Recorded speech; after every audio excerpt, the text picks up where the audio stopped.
Espai oferit per Multiservicios Vila-real. Serveis de neteja i desinfecció des de 1993.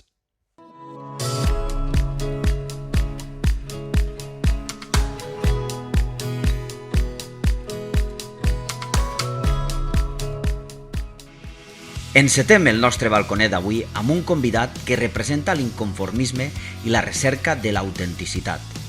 Ell és el canvi generacional, el futur de l'agricultura, senzillament perquè sense gent com ell no n'hi ha futur. Conversem amb Héctor Molina. Héctor Molina, benvingut al balconet. Feia temps ja que volia que passares per ací. Com estem? Hola, Xavi. Moltíssimes gràcies i el plaer és meu. Bé, a Vila-real ja eres de sobre conegut i al voltant també, no? Però a mi m'agradaria repassar un poc la teua trajectòria. Et dediques a l'agricultura, a un sector en el que a priori a la gent jove no li atrau molt. M'agradaria repassar un poc la teua trajectòria i com has arribat a dedicar-te a això, a ser un agricultor en el segle XXI. Com te sorgís aquesta necessitat d'embolicar-te en aquest difícil sector? Pues la veritat és que va ser un poc pensat i fet, bàsicament. Això estem parlant més o menys de l'any 2007-2008 i jo estava en el sector de la construcció, un sector que estava començant a tindre una davallada importantíssima i, vaja, sabia que havia de canviar de sector. Aleshores, vaig estar tota una vesprada, que és el que me va dur de temps, el pensar a veure què és el que jo podia fer a partir d'aleshores. I bé, no volia tindre responsables a nivell de jefes perquè en les meves feines anteriors, en les 3 feines anteriors, havia estat molt limitat un poc a les meves tasques i també tenia clar que havia de fer molt poca inversió perquè venien temps durs, no? Aleshores, aquest mateix dia, sentat en una taula, paper i boli, literal, vaig apuntar la paraula agricultura. Basant d'ahir vaig fer un DAFO, debilitats i fortaleses del sector, pensant molt en gent que venia de fora, gent que ve de Madrid, de Barcelona, de comunitats autònomes de fora d'ací, i quan provaven un cítric, tots dient que era espectacular, era impressionant, el sabor, etc., i que no havien provat mai res semblant. Aleshores, això és el que me va fer a mi pensar un poc què és el que aquest pas que havia de donar, no? Poca inversió perquè les terres les tenim, mans i hores com els nostres iaios de sol a sol i a partir d'ahir vaig crear un xicotet comerç online en el que la forma de buscar el capitalitzar-me ràpid va ser via comerç electrònic. Te parlé de l'any 2008 que venda de cítric online n'hi havia molt poques empreses. Jo crec que n'hi haurien 3 o 4 empreses només. Bé, Héctor, i situant-nos un poc en l'actualitat i sense tindre en compte la situació excepcional que estem vivint, com és el dia a dia, així resumit, d'una persona com tu que es dedica a aquest sector? Bé, jo, parlant ahir del 2008, feia moltíssimes hores en el camp, el temps i projectes que vaig treure nous van fer que cada vegada, malauradament, xafara menys terra, no?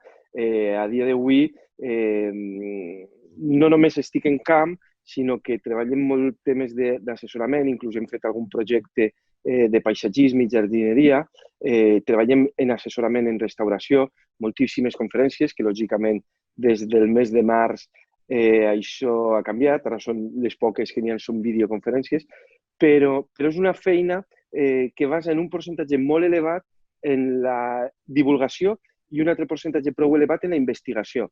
Al mateix temps, nosaltres tenim un banc de llavors de vora 1.000 referències i que són llavors que han estat tota la vida, diguem, en camp, en camp principalment de terres valencianes i de gent que les cultivava, però no sabem com optimitzar la producció i el rendiment d'aquestes llavors, no?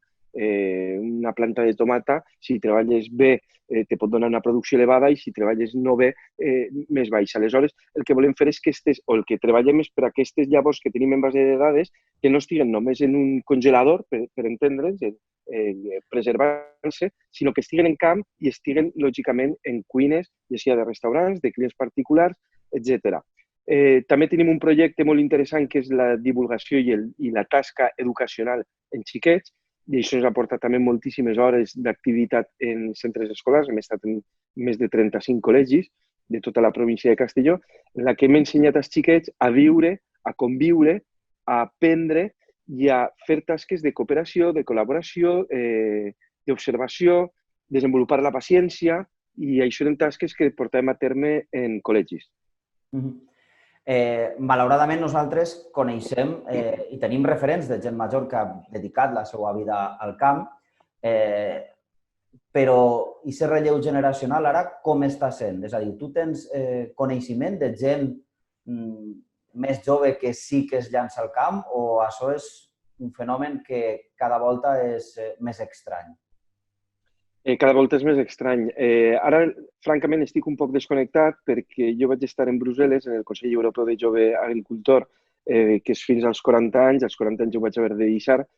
I, francament, a nivell europeu, a nivell regional i a nivell provincial, som el pitjor canvi generacional que n'hi ha respecte a tota Europa. Més d'un 3% dels llauradors i les llauradores són menors de 35 anys. No està anant a millor. Està apareixent algun xicotet projecte nou, però no està anant a millor. La mitjana d'edat la tenim en 70 anys, la dels llauradors, i tenim un greu problema, perquè això al final el que porta és a l'abandonament de les finques. Per exemple, quan jo vaig començar en l'any 2007, un propietari, ja saps tu que en Vila-real o en esta comarca som amos de lo nostre i cedir-ho és molt complex, encara que siga de pares a fills, i la transmissió patrimonial. Aleshores, el propietari faltava, els fills intentaven mantindre a veure si començaven a poder treure algun rèdit. El que ocorre és que en l'any 2007 començàvem a viure tots en una mà davant i una mà darrere. Aleshores, quan veien que la finca, el terreny del seu pare, només feia que portar, o mare, només feia que portar despeses, s'abandonava. Tardaven un any, 2 anys, però s'abandonava. Ara va de la mà. Ara mor el propietari i el mateix dia que estan soterrant mor la finca. Cau en estat d'abandonament. I bé, estan venint grans grups empresarials que per darrere estan comprant les terres a un preu regalat i anem a perdre aquest patrimoni públic, pràcticament podríem dir públic, perquè està en moltíssimes mans de gent de Vila-real i patrimoni nostre, i està caient en mans de grans corporacions, el qual crec que és un greu problema que anem a començar a patir a futur. De fet, parlen que la taronja no es paga, la taronja no té preu, la taronja no val caperra, que diuen, i és una falsedat. Els mercats europeus continuen pagant a un preu molt elevat el cítric, sobretot el cítric d'ací de la província de Castelló, i casualment qui te diu que el cítric no val caperra, que és el que està comprant a preu molt baix la taronja, és qui està comprant el terreny, arrencant el taronger i tornant a plantar taronger. O sigui, la taronja s'està pagant. El que ocorre és que, diguem que jo ho trobo com una jugada fosca per a que canvi de propietari la terra.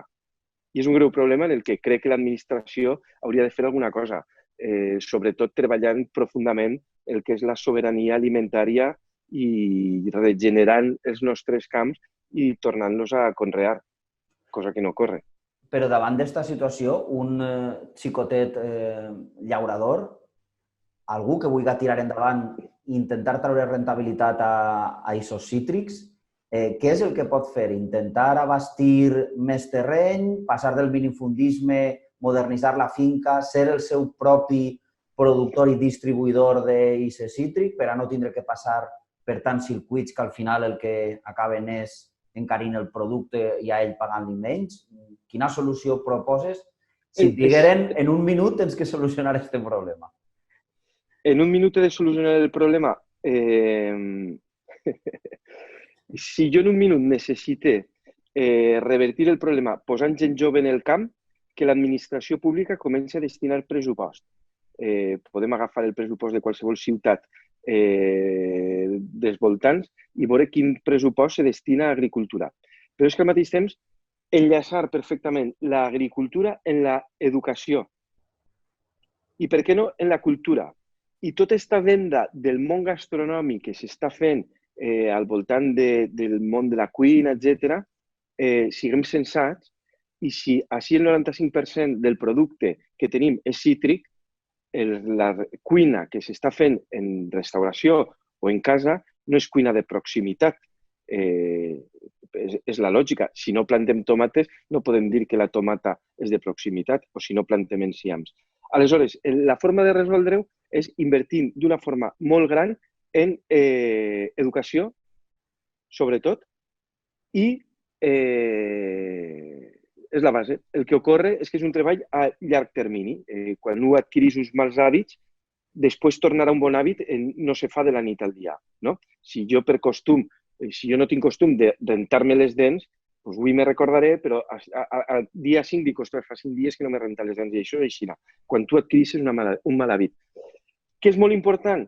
Que la societat prenga consciència de la importància que té un llaurador o una llauradora i que prenga consciència de la importància que té el consumir aquest producte de proximitat.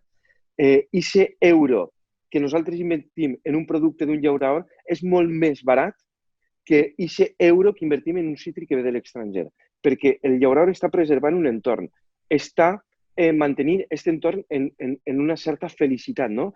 Si un camp abandonat, no oblidem que és esbarzers, plagues, rates, etc.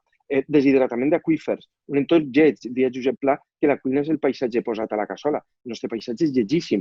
Vila-real ha de tindre, te parle de jo crec, però un 30% de terme abandonat, de terme cultivable. Aleshores, és molt important que se prenga aquesta consciència de la importància del producte de proximitat, perquè, a més, si n'hi ha una persona fidel al comerç local i al treball de proximitat, ja sigui en compra, en xicotet comerç, etc., és un llaurador, perquè sap l'esforç que li suposa ell obtindre uns aliments i que després li compren. Aleshores, el xicotet productor té aquesta mentalitat de treballar moltíssim en xicotet escala, comerç. Això que fa? Una economia circular, que és el que avui necessitem. Estem plorant el turisme, que hem tingut un 97% només tenim un 3% de turisme que parlaven. On està l'altre 97%? Bueno, és que no hem cuidat la gent local. És que ara parlen que les grans ciutats i el centre està buit. Bueno, i què heu fet les persones que vivien en el centre? El tipus de restauració que estàveu ofertant per als guiris, no? Aleshores, hem de començar a cuidar i a mimar el que tenim en casa. Els valencians, el nostre caràcter és de ser molt egoista, envejós, i si al veí li va mal, és el meu èxit. Això ha de fallar, perquè com no canviem aquest xip i aquesta mentalitat, no serem res en la vida. I ara estem tenint molts greus problemes al voltant de la nostra economia, perquè venim arrastrant una manca de cultura i d'identitat, que pot ser que no estiguem fallant en el País Basc, per exemple, no? Perquè els bascos estan aferrats al seu territori. Aleshores, això és molt a grosso modo. I, lògicament, si algú se vol dedicar al camp, sobretot, que controle molt el comerç. O sigui, que siga ell qui faci la seva producció i venda, com tu has dit abans, amb menor operaris que intervinguen en l'escala. O sigui, si pot ser una venda directa a un consumidor final o a un establiment minorista que ja vendrà ell al client final. I els consumidors, perquè ara parlàvem un poc des de la perspectiva del productor, del llaurador, però els consumidors què poden fer en les nostres decisions diàries que afavorisquen això del que parles? Al final, el que hem de fer és pagar més per aquest producte, donant per sentat que té més qualitat, que és millor, que és de proximitat. És això el que reduïm la nostra decisió de compra? És que no necessàriament hem de pagar més. Mira, jo l'altre dia vaig veure en una cooperativa de comerç valenciana, cítric sud-africà. Moltíssimes clementines estaven com podrides. El cost de quilo era 1,69. Hem de tindre ben clar que mentre estem consumint en estiu un cítric a 1,69, en algun punt del territori valencià o del territori nacional, algun llaurador està tirant a terra la seva collita de préssecs, per exemple, o de raïm d'estiu, o de meló, o de síndria. què és l'aliment real que hem de consumir en aquest moment. I un quilo de síndria de proximitat està per menys d'1 euro el quilo. Aleshores, hem d'aprendre a saber què és el que hem de consumir en cada moment, perquè, a més, la temporalitat, a banda que ens la dona les hores de sol i la necessitat i les condicions de la planta, cada fruit està adaptat a la temporalitat. Per exemple, el meló és molt ric, entre altres coses, en aigua. Què necessitem en estiu? Hidratar-nos. El cítric té una funció que és una necessitat que tenim en hivern.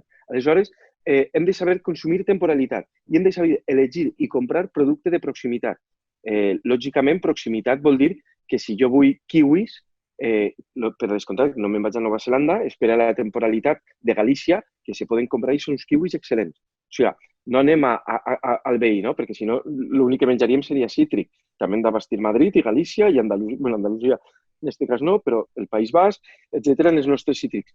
Però hem de tindre ben clar la temporalitat. I si sabem consumir temporalitat i proximitat, que al mateix temps estem ingerint més salut, estem comprant molt més barat, en tiquet de cistella. I això és demostrable. Llegint o veient alguna conferència, algun vídeo en el que apareixes, parles de que estem en la millor terra del món per a conrear el cítric.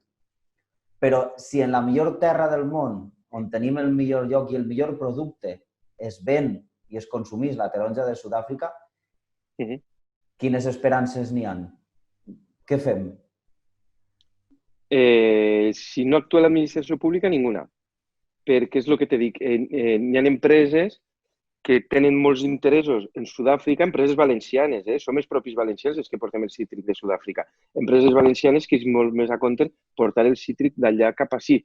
I l'altra és que també interessa asfixiar al productor, com dia abans, fer lo que morga, el seu camp, i als hereus comprar la terra a un super baix cost. Ara s'està comprant a un 60 i 70% del que es pagava abans la terra.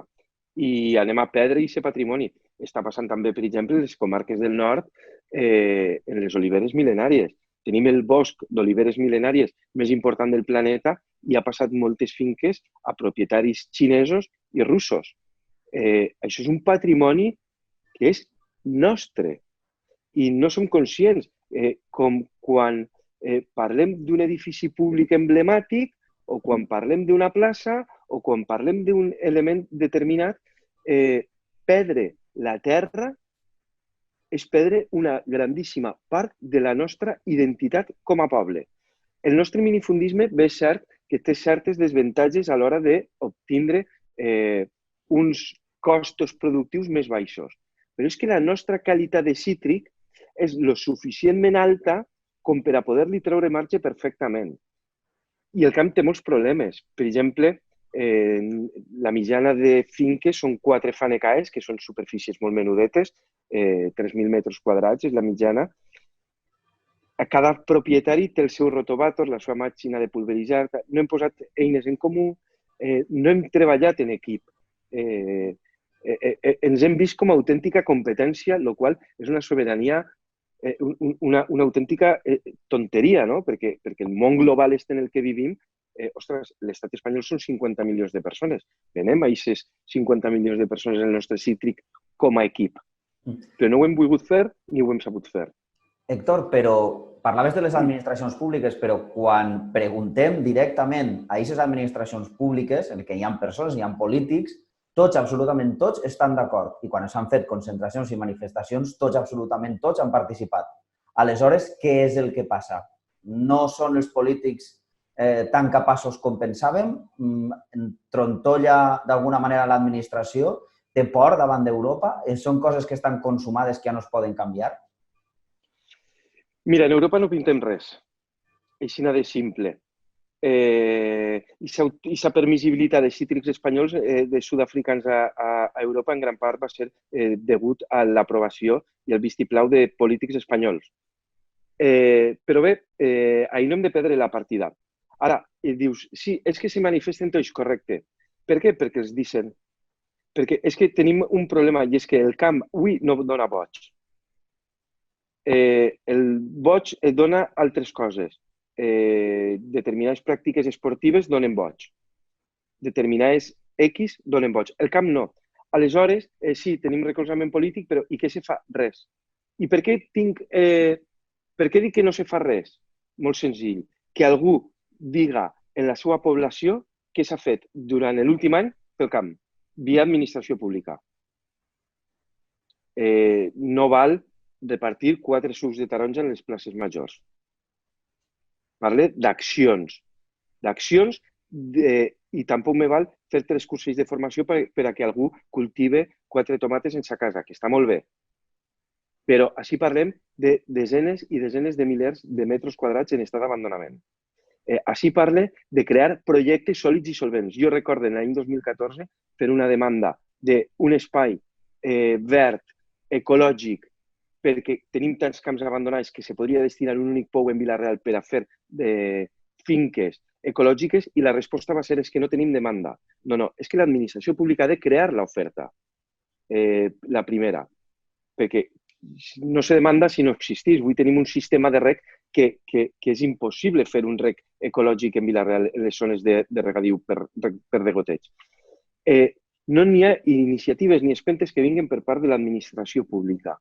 Les regidories d'agricultura, pràcticament, si desaparegueren, qui s'enteraria? No ningú. I tenim un greu problema. I clar, com que no porta vots, ahí està. I l'altra és que la feina que tenim per davant és de dècades. I aquests mals hàbits que jo te deia, recuperar-los ens porta dècades. Quin polític té una visió més enllà de 4 anys? No ningú.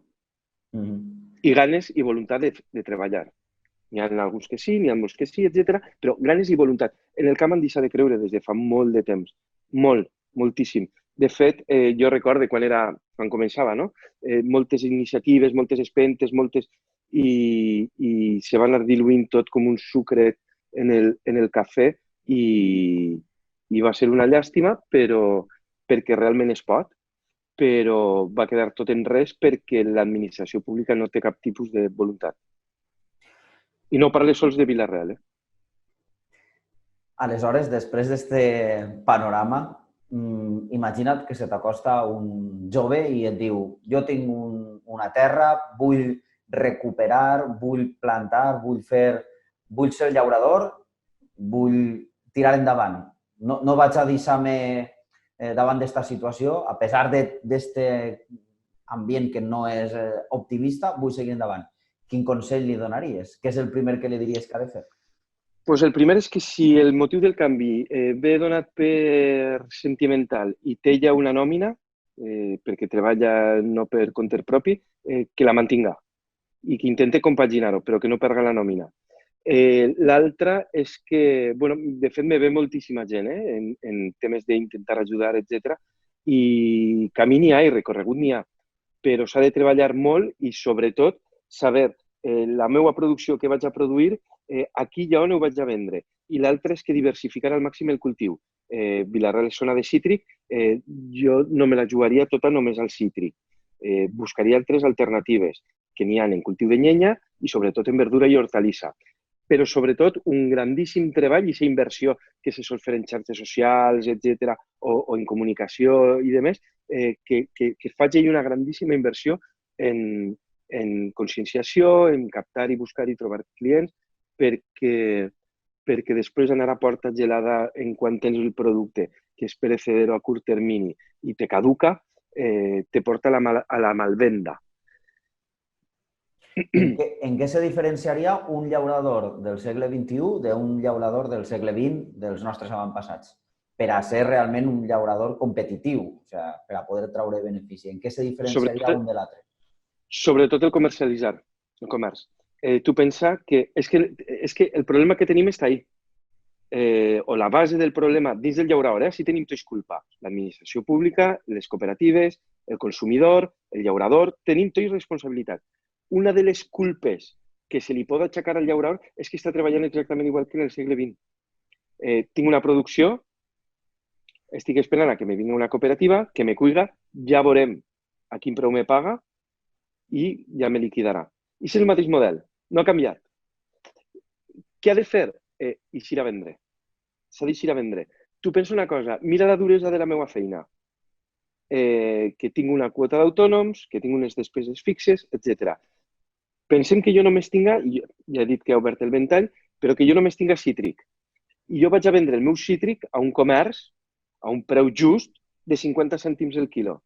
Si l'estan pagant a 10, qui me va a comprar a mi la collita? I si me ve un comerç a mi i me diu, te ho paga a 10, dius, ostres, he de pagar telèfon, he de pagar impostos, he de pagar així, he de tenir una sèrie de despeses. És que a mi el cost fixe, i això ho marca l'IBIA, l'Institut Valencià d'Investigacions Agràries de Producció, són 24 cèntims per quilo. Si me pagues a 10, jo n'he per 14. Ostres, doncs s'està cometent una irregularitat. Algú està venent a baix cost de producció, però és que a mi m'estan fastidiant, perquè és que qui ven a un cost baix de producció és una persona que està jubilada. Hem dit que la mitjana d'edat són 70 anys. Entonces, qui més, qui menys, el dia de cada mes té un ingrés d'una pensió. Ja debatirem si és una pensió justa o no. Però té un ingrés. Un llaurador té despeses. Aleshores, per cobrir aquestes despeses, ha de vendre a un preu just. I com vaig a poder vendre a un preu just a 50 cèntims per quilo quan hi ha una persona que està venent a 10 a una cooperativa? És que hi ha tantíssimes complicacions. És tan complicat, però clar, està el comerç ètic i se pot aconseguir vendre a un preu just, lògicament. Diferenciant també un poc el producte, perquè sabem que si fabricarem qualsevol altre producte, sabem que si fabriquem 2 milions de metros, podem vendre-ho a un preu que si ne fabriquem 150, perquè tenim uns costos... Sí, això en part és així. El que ocorre és que així, dins d'aquest 95% de cultiu que tenim de cítric, el 80% és clemenulers. I ahí tenim el problema que arriba l'hora del mercat i saturem.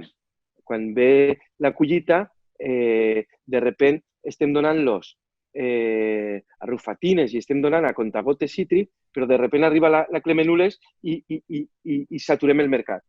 I és complicat. Hem de diversificar no només en cítric, no perdre aquesta bandera que en el seu dia, en Polo de Bernabé, es van guanyar de ser els millors productors de cítric, m'atrevisc a dir, mundials, però comencem a diversificar en altres tipus de cultiu. Això seria important. I, lògicament, sabem quin tipus de cultiu. Així hem anat molt a cegues. Quan així començàvem a plantar caqui, en la Ribera ja feia 4 o 5 anys que el preu del caqui anava baixant. Però és que així hem plantat caqui quan ja teníem el vet rus, que el 97% de la collita de caqui valenciana ho comprava a Rússia, i així seguíem plantant caqui. S'ha de ser un poc intel·ligent i saber què se fa. Què ocorre? Que així estem acostumats a anar a una conferència, cultivos alternativos, el caqui és una meravella, i tots a plantar caqui. Hem d'utilitzar el cap per a pensar un poquet, no? I això, francament, s'ha perdut, exceptuant algú. I com a consumidor, no et sents a voltes quan vas a comprar, a mi m'ho ha contat molta gent, van a comprar, ells realment volen que siga producte d'ací, taronja, per exemple, i veuen que és d'un altre lloc, però que s'envasa o se processa d'alguna manera així i se'ls fa creure que és una taronja, un producte més local, no? Com podem diferenciar això? Hi ha que fixar-se bé en l'etiqueta on està l'origen del producte. Mira, jo l'altre dia vaig veure un producte, jo faig compra molt diversa, no? Pròpia, amics que cultiven, però inclús vaig també a línies de supermercat i m'agrada mirar moltíssim i a vegades inclús alguna cosa compre. Vaig veure un producte que en les etiquetes aquestes visuals grans posava que era mercat producte nacional i anava emmatllat i l'emmatllat venia de l'estranger. Això, lògicament, és una irregularitat que n'hi ha que denunciar. I l'altra és que davant d'un producte de no proximitat, o sigui, si jo vull comprar un producte de proximitat, com diem abans el caqui, no? El de Nova Zelanda que estem comprant, que ve l'etiqueta aquesta que tots identifiquem, fa 19.000 quilòmetres per arribar a les nostres cases. El de Galícia en fa 1.000. O el d'Itàlia en fa un poquet més. Ostres, comprem el kiwi italià o gallec i a ser possible, si no italià. El de Nova Zelanda no tenim ninguna necessitat de comprar-lo perquè a més està fora de temporada així. Aleshores, si no tenim aquest producte de proximitat, possiblement és perquè així no és època i estem acostumats a que vaig a un lineal i vull tindre de tot en tot moment. Si veus que és de Sud-àfrica o ve d'Àsia o ve d'un altre continent, ostres, segurament pensa perquè no tenim de proximitat. Pot ser que la cadena aposte per altres valors, que també ocorreix, o pot ser que no tinguem producte de proximitat. Ostres, doncs ves al producte de proximitat. I si ve de fora, no comprar-ho. Així és com s'arma la revolució i com se li frena a Brussel·les la permissibilitat d'Europa de la taronja sud-africana, etc. Si ho tenim a línia, no comprar-ho. I si s'ha de fer malbé, que se faci malbé. Total, tirem aliment per a menjar per alimentar a 1.000 milions de persones diàriament, tot el planeta. Però ens hem d'armar. I hem d'agafar un concepte superclar. Jo a dia d'avui tinc clar i estic superconvençut que és més important a nivell polític. Aquí i on i com i de quina forma comprem els nostres aliments que la papereta que depositem cada 4 anys en una urna. O sigui, hem d'agafar l'acció d'alimentar-nos com una acció política pura i dura. Si comprem producte de Sud-àfrica, un cítric de Sud-àfrica, hem de saber què estem fent d'aquesta complicitat de a qui li estem comprant. Perquè el que no me val a mi és que protestem d'una taronja de Sud-àfrica, però l'he comprat perquè no n'hi ha una altra cosa. Bueno, estàs donant joc. No, perquè és més barata, clar. Clar. Sí. Doncs està clar el paper de l'educació que juga en tot això per a prendre les decisions de compra, però també per a saber menjar i saber que un producte no ha d'estar disponible tot l'any en el lineal. És així. Tot té la seva estacionalitat i temporada. I el cos ens ho demana realment. I pensem que, i no tindrem temps en l'entrevista, però consumim producte de proximitat, de temporada, de l'estat espanyol, etc., estem alimentant-nos molt més i millor.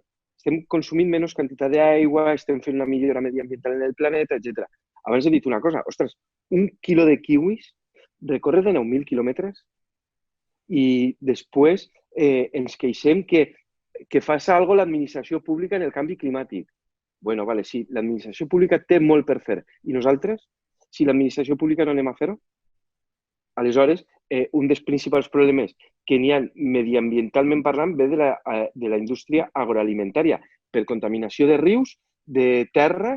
Espanya és el país amb major índex de contaminació de baixes d'aigua natural, rius, barrancs, etc., per fitosanitaris, per nitrats les terres, etc. Aleshores, hem de saber escollir quin tipus de producte que estiga cultivat de forma respectuosa en el medi ambient i al mateix temps, ostres, no comprem allò que ve de fora, que estem fent una pitjada de carboni que és impressionant. I n'hi ha productes que tenen un segell d'agricultura ecològica i ve d'Austràlia o ve de Xina. Bueno, la pregunta és, això és ecològic? Per descomptadíssim que no. Té el segell? Bueno, és que l'administració, com ha portat unes pràctiques de cultius determinades que s'accepten, doncs tenen tot el dret de posar l'etiqueta, però no ho comprem. Hauríem d'ensenyar-nos potser a llegir l'etiquetatge dels productes i aprendre a perdre un poc de temps quan comprem, perquè moltes voltes es compra ràpid, es mira únicament el preu, no es pensa en la qualitat del producte, però és que tampoc se sap llegir la informació del producte. I ahir també hi ha una tasca que fer. No sabem i al mateix temps vivim en un país en el que n'hi ha permissibilitat a l'enganyifa. I així podem anar a un producte processat. Una caixa de cereals i te fica, vinga, vitamines davant, vitamina A, B, C, D, F, G, con no sé què, con calcio, con tal. I després, si saps llegir una etiqueta, porta un 70% d'hidrato de carboni, percentatges de sucres elevadíssims. Bueno, hem d'aprendre. Creus que... I això és superimportant. Creus que s'hauria de, i de fet ja n'hi ha propostes en aquest sentit i alguns països les estan aplicant, creus que els productes com les caixetes de tabac s'haurien d'etiquetar d'una manera ben visible on fique la quantitat de sucre, d'on ve, a quanta gent ha arruïnat consumir aquest producte de fora, estàs arruïnant els llauradors, per dir alguna cosa. Ha aparegut ara que apareix, veureu en els lineals de supermercat que apareix el Nutricode, que te diu A, B, C o D, i segons el nivell de qualitat alimentària té un codi que un altre. El que ocorre és que això està confeccionat, manipulat i portat per els grans lobbies empresarials. no te sé dir ara, però vaig estar revisant fa unes setmanes uns informes de nutricionistes. Hi ha productes que te tiraries les mans al cap perquè és molt bo, i altres que realment són molt bons, que estaven molt mal per l'elaboració. No recordo exactament, però és que no te pots fiar d'això. El tabac passa exactament igual. El tabac, per més que fiquen en les caixetes, tots sabem que el tabac, els impostos del tabac està financiant un parell de ministeris. Aleshores, el govern diu, sí, te fiquem la d'això, però és molt fàcil comprar tabac. És molt senzill, igual que l'alcohol. L'alcohol, la gran indústria, ens ha dit que no, beber és bueno, però con moderación. És fals. Parlen tots els nutricionistes del món mundial i te diuen, no, l'alcohol és alcohol, i els sucres que du, i tot el que du, i l'alcohol és dolent.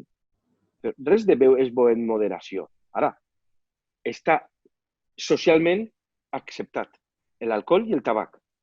I com està socialment acceptat i molts, cada vegada afortunadament menys fumen, i moltíssima gent beu alcohol, doncs està tot perfecte.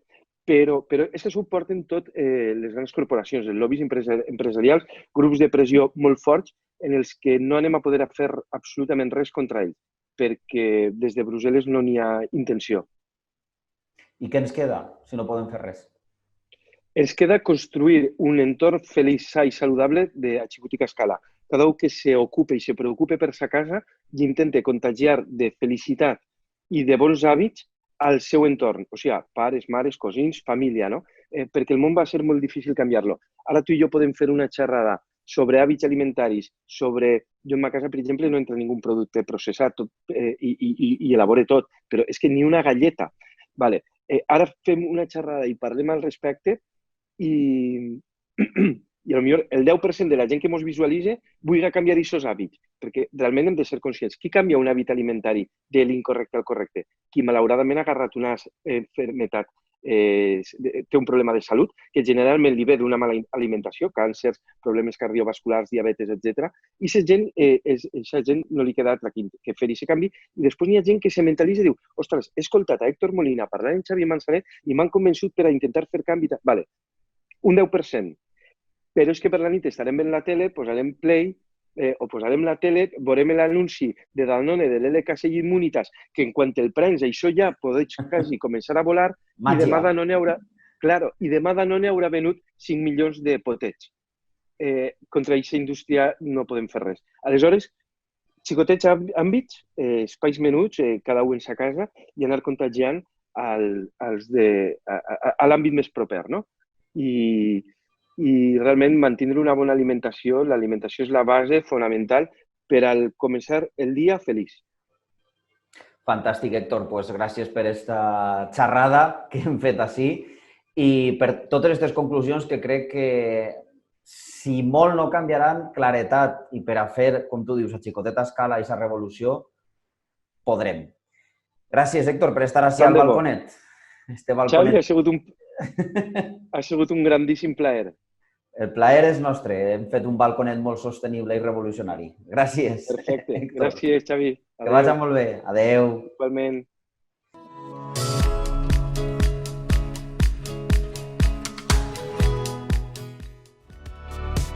Multiservicios Vila-real, empresa especialitzada en tractaments de xoc amb ozó i aigua ionitzada, protocols de neteja i esterilització certificats, serveis de desinfecció front a la Covid-19 seguint els protocols de l'Instituto Técnico Espanyol de Limpieza.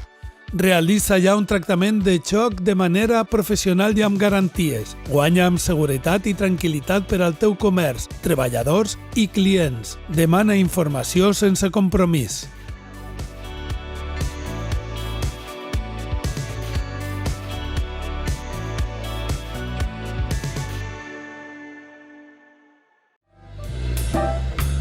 Hostal Sant Joan. El teu llit a Vila-real ara també és el teu restaurant amb menú diari i el teu espai per a celebracions.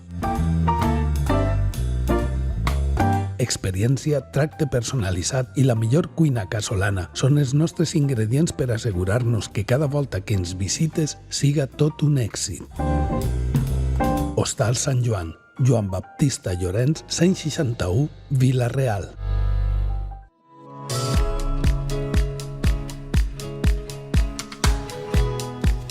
El nostre següent convidat és un vilarealenc que fa més de 20 anys que viu a Girona. En l'actualitat, té un obrador a un xicotet poble a la vall de Llémena.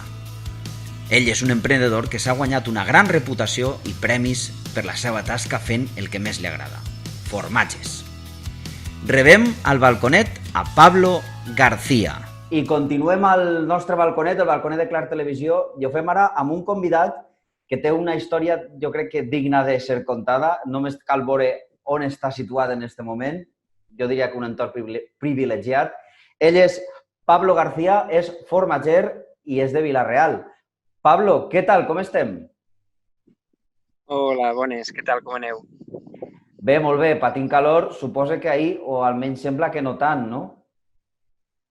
Home, ara ja comença a fluixar a aquestes hores, però en general sí, patim canícula, no tant com a Vila-real, però sí, ja apreta també.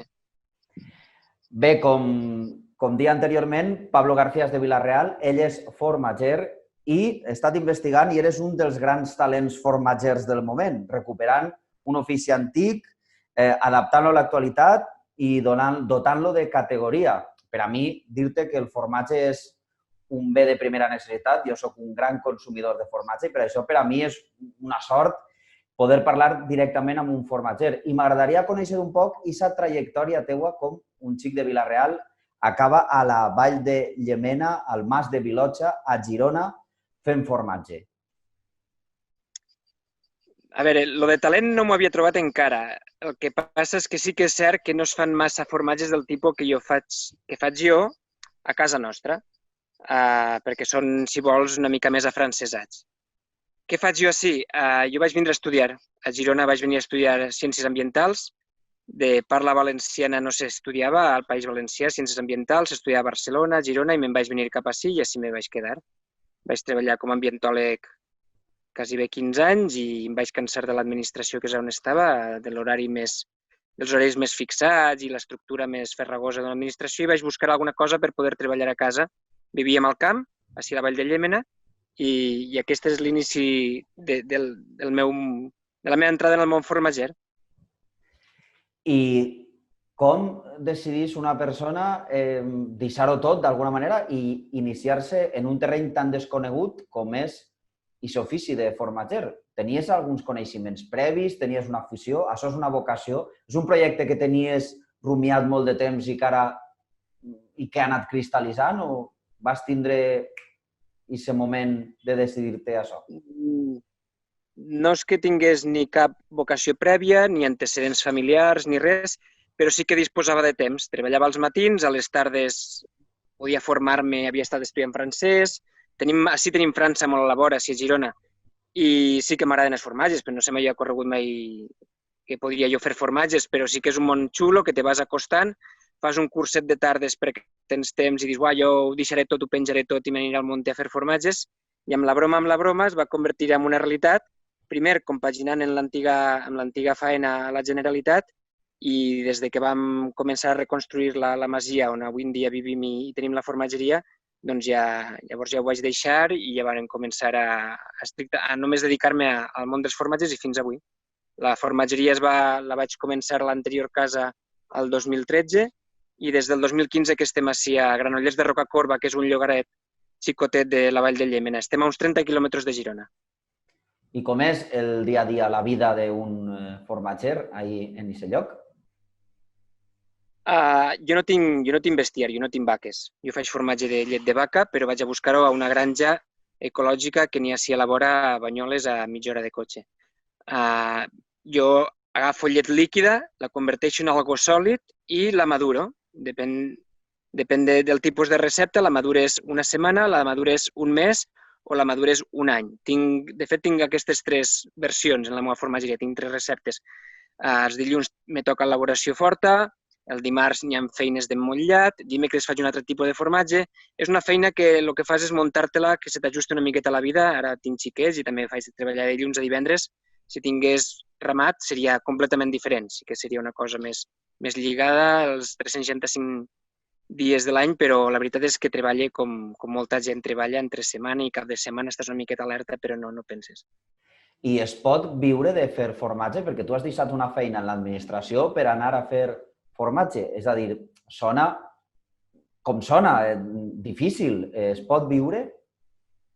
Quan ho vaig començar a provar, no en tenia ni idea. De fet, no ho feia per diners, ho feia per provar-ho, per curiositat, a les tardes.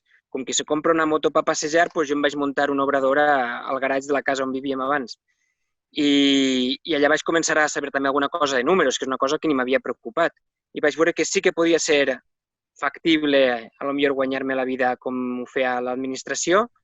Ara, al cap dels anys, per allà on ens hem situat en els formatges, el tipus de producte que fem i l'acceptació que tenen, me la guanya algo millor que fins i tot a l'administració.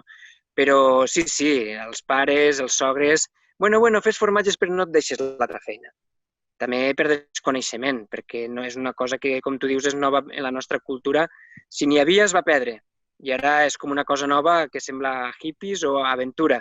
No, així al costat de França està ple de gent que se'n dedica. No és una feina per fer-se ric, però pots viure. I quins productes elabores? Únicament formatges? I si són únicament formatges, què tipus de formatge elabores? Pues, com te comentava, treballo llet de vaca. Jo faig formatges ecològics amb llet crua de vaca. Jo no pasteuritzo la llet. És possible que a mig termini també treballem alguna de llet de cabra i llet d'ovella d'explotacions xicotetes que volen establir-se així prop de casa nostra, però ara per ara treballo llet de vaca i faig 3 tipus de referències. Una, diré els noms francesos també perquè si algú coneix el món del formatge francès ràpidament podrà associar. Un és com si fos un Sant Marcelin, que és una quallada àcida de pell florida, xicotet, que en un mes de maduració ja està a l'òptim, un formatge que és fresc, madurat en un fong blanc, però acabat convertint-se en molt cremós i molt intens de gust, res, al cap de 4 setmanes, que això en el món del formatge és una maduració relativament curta. Faig un altre tipus de formatge que és tipus reblochon, que és un formatge ja més típic, no tant del sud de França, sinó ja més de cap als Alps, que és un formatge de pasta tova de pell rentada i una mica florida, amb maduracions de mes i mig. I faig un formatge de llarga maduració, un formatge de guarda, similar als gruyers dels Alps, al Comté, al Gruyère, al Beaufort, a tota aquesta família de formatges de peça molt grossa, de llarga maduració, d'extracte sec molt elevat, perquè el que interessa és guardar-lo molt de temps, i d'aquest faig una peça grossa d'uns 20 quilos que la madura durant un any. Pablo, creus que seria possible fer el que tu fas ahir, així, a Vila-real, a la Plana? A veure, la vaca és d'un clima més nòrdic.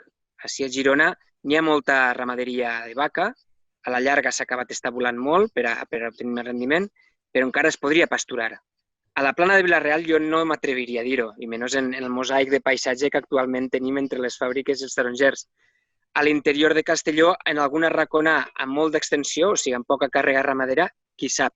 Però bueno, és que el País Valencià i de fet molta part de Catalunya és terra de cabres i ovelles. Pues fer formatge de cabra i ovella es podria fer perfectament i fantàstic es podria fer, i tant. És difícil fer formatge, o millor dit, és difícil fer un bon formatge? És com qualsevol ofici. És com n'hi ha que aprendre, n'hi ha que fixar-se.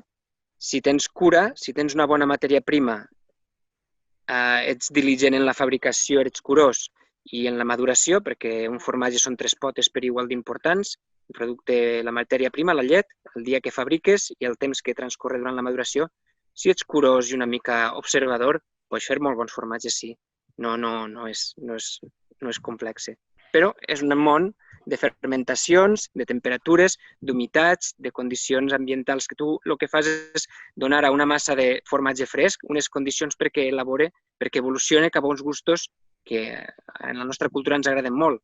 Doncs hi ha que donar les condicions perquè el que intervé després, que és una flora, són fongs, doncs que puguen fer-se lloc en aquest formatge fresc i que desenvolupi aquests gustos. És un ofici com un altre. I, per curiositat, com ha sigut el confinament per a una persona com tu? Perquè veig que vius en un entorn privilegiat, almenys en quant a capacitat per a estar a l'aire lliure i estàs en un altre context. Com ho has viscut? Així com ahir, estava igual de prohibit d'eixir del carrer. El que passa que sí que és veritat que jo el veí més proper el tinc a mig quilòmetre i la casa on vivim són 6 hectàrees.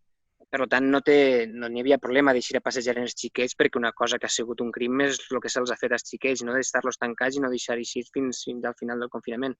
Això no ho hem patit. D'altra banda, com que és sector de l'alimentació i és un sector que es considerava primordial, doncs vaig poder eixir igualment anar a buscar llet i anar a repartir formatges. La situació, l'únic que te diria és que era al·lucinant veure com s'anaven buidant els carrers. Quan me tocava anar, per exemple, a la Bisbal cap a la costa a un distribuïdor a portar-li, n'hi ha setmanes que és que no n'hi havia ningú. Feia feredat, o quan anaves a repartir i veies que la policia te mirava a veure què fes tu al carrer. No, estaves repartint en botigues perquè podien, en el meu cas. Respecte al viure així, home, doncs ha estat una sort, però també perquè tindre xiquets tancats ja ha estat una de les coses més greus que ens ha passat i així no ho hem patit. A part d'això, doncs, moltes hores de xiquets. On podem trobar a Vila-real o a Castelló, així a la província, els teus productes, si algú els vol provar? Doncs amb regularitat els portem a Salazones Cabedo, així al Camí l'Ermita, en Vila-real. També en regularitat se troben al mercat de Russafa, a València, la botiga de Solo Queso. A Solaz també sovint me'n compren, que està al Mercat Central. I suposo que també a mig termini s'aniran trobant a més llocs perquè ara al setembre tenim pendent d'entrar en una distribuïdora grossa de València a través de l'Andrés de la Majada, que és un senyor que toca molt bé el formatge a València i si arribem a un acord s'anirà trobant en més llocs sempre que tinguin gust de tenir formatge artesà. I en què recomanes mesclar, compaginar, maridatge, que es diu, els teus formatges? A veure, per fer una cata organolèptica, per saber destriar tot el que té que jo tampoc no sóc especialista en aquesta part del gaudi formatger, però poca cosa fa falta. L'únic és que sí que s'ha de recomanar a tothom que entre formatge i formatge se netegen la boca amb una miqueta de raïm, amb una miqueta d'aigua, una miqueta de pa, per no barrejar gustos. El formatge és un punt agressiu a les papil·les gustatives i si fas una cata molt llarga acabes amb les papil·les gustatives quasi bé adormides. Mantenir un ordre dels més suaus cap als més forts i ja, per una qüestió de plaer, un bon vi blanc o un escumós. Ah, molt bé, molt bé. Et sents una mena de rara avis? És a dir, els teus amics, el teu entorn, no sents un poc que vas en direcció oposada o diferent a tots els demés? Ara ja no, perquè també pensa que jo me moc en el món formatger on hi ha infinitud de formatgers, com és normal, com si és un metge es mou entre metges i jo abans era ambientòleg i m'ho havia entre ambientòlegs. Sí que notes un punt, no te diria d'admiració, però sí de curiositat de la gent, perquè és això, com que aquí els pocs formatgers que n'hi havia van desaparèixer amb la industrialització i ara en som uns quants, però encara no en som masses, sí que desperta una miqueta d'interès i això és agraït. Jo abans treballava, diguéssim, com a ambientòleg i és com un metge de capçalera de medi ambient i ningú t'ho agraïa. Però ara, com que aportes una cosa a la societat que és valorada i aportes un cert plaer, que el formatge, a part del que ens nodreix el cos, ens nodreix una mica l'esperit, en tant en quant a que ens agrada molt, ens dona plaer, doncs sí, notes una miqueta, no d'admiració, però sí de dir, ostres, això que fas interessa i preguntes i t'acaben entrevistant a Clar Televisió. Sí, i a més és una sort poder fer aquesta entrevista enmig d'aquest entorn, ho repetís, perquè no és allò freqüent i més després d'haver passat tant de temps tancats, no? Poder fer una entrevista ara, que tot i que estem a tants quilòmetres, estàs ahí enmig del camp. De fet, l'explicació és que he hagut d'anar a buscar les antenes aquestes que n'hi ha aquí darrere perquè cobertura, així baix, estic a uns 50 metres més a baix, tenim la masia i allà no hi ha massa bona cobertura i he hagut de pujar als camps de la masia de dalt a buscar cobertura i per això és tan escènic. Sí, és bonic. I creus que la teva professió és una professió de futur o de passat? És a dir, eres dels últims formatgers? Creus que n'hi haurà més formatgers? Conec més el cas de Catalunya perquè de l'any 96 que vaig venir a estudiar és on he viscut i des que soc formatger és el que conec. Ara és de futur. El que comentava, cap als anys 60 amb la industrialització se van posar moltes pegues per continuar fabricant formatge de forma tradicional. I els formatgers que n'hi havia tradicionals, que si al Pirineu n'hi havia, van acabar desapareixent la major part. Després va haver una primera fornada de hippies que s'anaven a la muntanya cap als anys 70 i amb unes quantes cabres feien formatge i el venien als mercadillos. Ara després som una segona o tercera fornada de formatgers que hem vingut en els últims 10-15 anys i que de fet som rebotalls de moltes altres professions. Tinc companys politòlegs, arquitectes, enginyers, que amb una mica la curiositat també de treballar a casa amb una cosa com els fermentats, que és una cosa xula, i que també busquen una sortida a treballar en el món rural, amb gent que viu en pobles al mig de comarques rurals, doncs ara mateix la veritat és que se'n creen més de formatgeries que no se'n tanquen, sense ser un gran boom, perquè ja t'he dit, no és per fer-se ric, és per viure. Quin és el procés de distribució del formatge? És a dir, com el vens? Has pensat en fer alguna tenda online? Quan vaig començar jo feia porta a porta en les botigues i els restaurants de la meva zona. A poc a poc, quan agafes volum, doncs agraeixes l'ajuda dels distribuïdors, que és la seva faena, mantenir el producte en bones condicions i arribar on tu no arribes. Jo crec que ara mateix he d'estar venent 80% en distribució gourmet, i la resta, potser m'ho moc jo a través de transport en fred, com puc enviar-li a Salazones a Cabedo aquí a Vila-real, o les botigues de la vall d'ací de Girona que jo puc arribar, o els restaurants. I el formatge que podem trobar als supermercats, que hi ha una gran varietat de formatges, de mescla, en un format, en un altre, consideres que on hi ha algun formatge que siga decent, que consideres, o què tenim que fixar-nos quan no puguem comprar el teu formatge, és que hem de comprar formatge al supermercat? Mira, això és com el vi. El vi pots anar a buscar una bodega superxicoteta on hi ha grans bodegues que fan bon formatge, que fan bon vi. Sobretot en el cas dels formatges, per exemple, francesos. N'hi ha formatge industrial francès molt bo, organolèpticament. El que passa és que a vegades qui compra el formatge artesà busca una altra cosa, busca una especialització de xicoteta producció, de llet crua, per exemple. La indústria sovint tendeix més a gastar llet pasteuritzada. Jo a la gent que vulgui endinsar-se en aquest món diria que pregunten per formatge artesà, sobretot aquelles tendes que tenen interès de conèixer el productor i li puguin explicar la història que n'hi ha al darrere. En tot cas, si no, que busquen formatge de llet crua. Per què? Doncs perquè els formatges de llet crua sempre són més diversos en quant a gustos respecte als formatges de llet pasteuritzada, on tota la flora és de cepes industrials, diguéssim. Jo i Agaste també acompanya amb ferments industrials per a facilitar-me la feina, però jo vull aprofitar els ferments que venen de la granja, dins de la llet, de la flora natural de la llet, perquè això aporta diversitat de sabors i matisos. Doncs els diria a la gent que busquen diversitat, que defuguen les marques més industrials, que potser busquen que són referències més estables, i això com a molt que ho deixen per l'entrepà dels xiquets pel col·le, i que siguin tastaolletes i que busquen formatge de llet crua, i si pot ser d'artesà, doncs acabaran trobant sempre coses una miqueta més diferents. És perquè la gent es faci la idea que faci una analogia en el món del vi. Sí, sí. Bé, Pablo, doncs moltes gràcies per estar així amb nosaltres al balconet. Ha sigut una sort conèixer alguna més d'Isofici i, a més, fer-ho en aquest entorn. I ja saben, els nostres espectadors que poden trobar en Salazones Cabedo, al carrer Ermita, que poden trobar aquests formatges, sempre i quan hi ha disponibilitat, perquè evidentment és un procés artesà i no sempre se pot fabricar tota la quantitat que voldríem, o per almenys jo voldria consumir. Gràcies per estar amb nosaltres. Gràcies a vosaltres per convidar-me. Gràcies.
Avui hem viscut una bona estona amb dos grans talents. Dos persones que viuen fent la recerca d'allò que els fa més feliços, les arrels, la terra. Agafem l'exemple perquè pensem que la fe d'uns pocs pot canviar les idees de molts. I en esta reflexió us deixem. Us esperem al proper balconet. Fins aleshores, com sempre, cuideu-vos molt.